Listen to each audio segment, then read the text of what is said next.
दिल्ली का शाही दरबार लगा हुआ है। चारों तरफ सन्नाटा है। दरबार के बीच में एक आम आदमी खड़ा हुआ है। उसका अपराध कोई बहुत बड़ा नहीं है, बस एक मामूली चोरी। लेकिन सुल्तान मोहम्मद बिन तुगलक उसे सजा सुनाता है गर्म लोहे से दागने की। दरबार में बैठे लोग सहम जाते हैं। अभी लोग इस दृश्य से उबर भी नहीं पाते हैं कि एक और कैदी को लाया जाता है और इस बार उसके हाथ पैर कटवा दिए जाते हैं। दरबार में मौजूद एक विदेशी मुसाफिर यह सब देखकर अंदर से कांप जाता है। बाद में वह अपनी किताब में लिखता है, दिल्ली बहुत शानदार शहर है, लेकिन इसका शासक इतना खतरनाक है कि यहाँ हर समय मौत का डर लगा रहता है। कहानी शुरू होती है अफ्रीका के एक देश मोरक्को से। साल था 1304। एक पढ़े लिखे काजी परिवार में एक लड़का पैदा हुआ। नाम रखा गया इब्न बतूता। घर वालों को उम्मीद थी कि यह भी अपने पिता और दादा की तरह बड़ा होकर काजी बनेगा और आराम की जिंदगी जिएगा। लेकिन बतूता का दिमाग कहीं और था। उन्हें बचपन से ही दूर दूर की जगहों के बारे में सुनना अच्छा लगता था। काफिलों की कहानियाँ, अनजाने शहरों के किस्से, नए देशों की बातें, यह सब उन्हें बहुत आकर्षित करता था।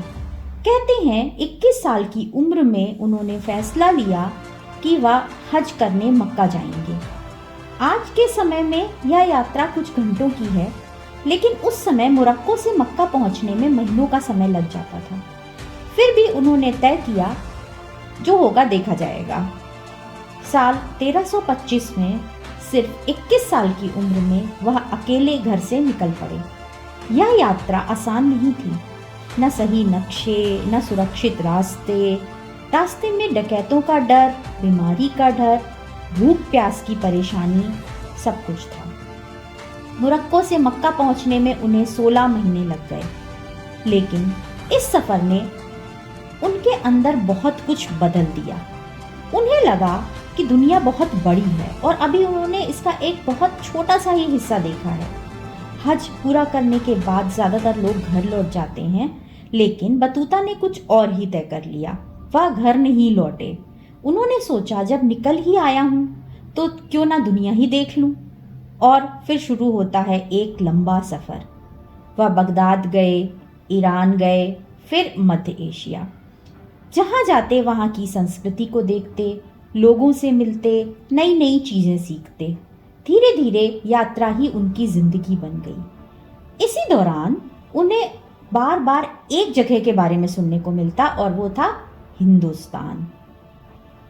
लोग कहते थे वहाँ का सुल्तान विदेशियों को बहुत सम्मान देता है और दिल्ली का दरबार दुनिया के सबसे अमीर दरबारों में से एक है। बस फिर क्या था, बतूता ने तय कर लिया, अगला पड़ाव होगा दिल्ली।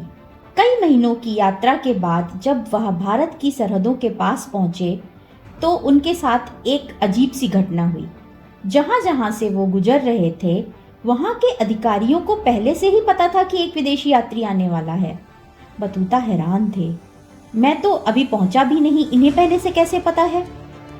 तब उन्हें भारत की एक बहुत इंटरेस्टिंग व्यवस्था के बारे में पता चला और वह थी दिल्ली सल्तनत की डाक व्यवस्था।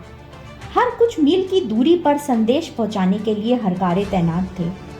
एक हरकारा संदेश लेकर दौड़ता और जब वह अगली चौकी के पास पहुंचता तो उसके हाथ में बंधे घुंघरियों की आवाज से अगला हरकारा तैयार हो जाता।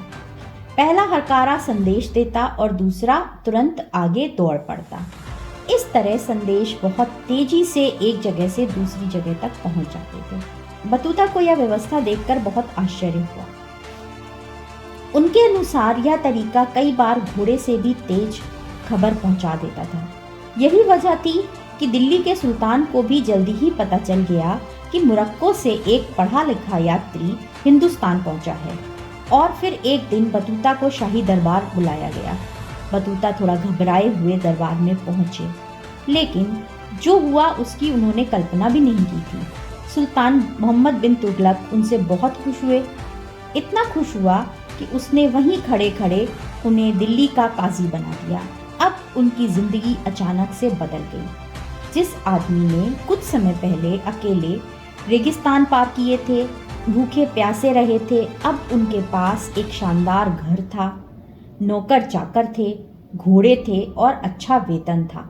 लेकिन धीरे धीरे बतूता को एक बात और समझ में आने लगी कि यह सुल्तान जितना उदार है उतना ही खतरनाक भी है। दरबार में कई बार ऐसा होता कि सुबह किसी को इनाम मिलता और शाम तक वही आदमी मौत की सजा पा जाता। बतूता ने अपनी किताब में लिखा है कि दिल्ली के महल के बाहर शायद ही कोई दिन ऐसा होता था जब किसी सजा पाए व्यक्ति की लाश न दिखती हो। अब उनके मन में भी एक अजीब सा डर बैठने लगा था। उन्हें लगने लगा कि इस दरबार में किसी की किस्मत कब बदल जाए कोई नहीं जानता। और फिर एक ऐसी घटना हुई जिसने उनकी जिंदगी को सचमुच में खतरे में डाल दिया। दिल्ली में रहते हुए उनकी दोस्ती एक सूफी संत से हो गई थी। वह संत सुल्तान की खुशामद नहीं करता था। एक दिन सुल्तान ने उन्हें दरबार में बुलाया, लेकिन संत ने आने से मना कर दिया। तुगलक को यह बात बिल्कुल पसंद नहीं आई। गुस्से में उसने उस संत को मरवा दिया। लेकिन बात यहीं पर खत्म नहीं हुई। मोहम्मद बिन तुगलक ने आदेश दिया कि उस संत से जुड़े हर व्यक्ति की सूची बनाई जाए। उसके शिष्य, उसके दोस्त, उससे मिलने जुलने वाले लोग, सबके नाम लिखे जाएं। और जब वह सूची सुल्तान के सामने रखी गई तो उसमें एक ऐसा नाम भी था जिसे देखकर कई लोगों के दिल धड़क उठे। वह नाम था इब्न बतूता का।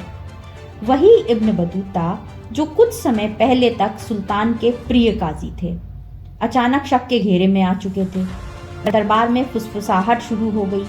क्या सुल्तान उन्हें माफ कर देगा या फिर उसका अंजाम भी वही होगा जो उस सूफी संत का हुआ? इब्न बतूता को खुद भी समझ आ गया था कि इस बार मामला बहुत गंभीर है और सच कहें तो अब उनकी जान सचमुच में खतरे में थी।